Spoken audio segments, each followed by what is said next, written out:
Am I alone in thinking that there's a certain manic quality to the disciples' declaration? Now you are talking plainly and not in any figure of speech. Now we realize that you know everything. We are, after all, at the Last Supper, when what Jesus was telling them must have shocked them to the core. These poor, deluded disciples think they've finally grasped what it means to follow Jesus. They think they've seen the light, but for now, all they're seeing is a glimmer of what's to come.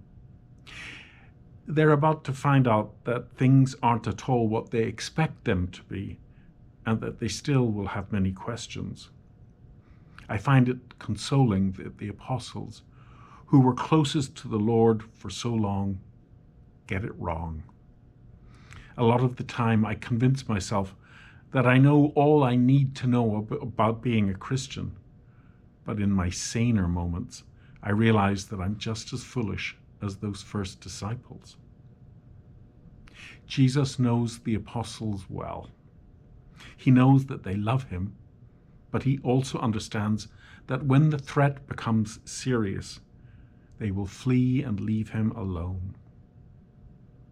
But Jesus is at peace with that stark reality because of his union with his Father.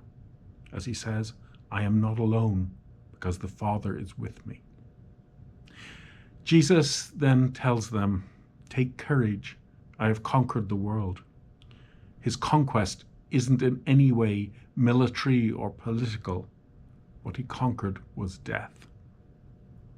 I listen to these words of Jesus and remember how many times he told people not to be afraid.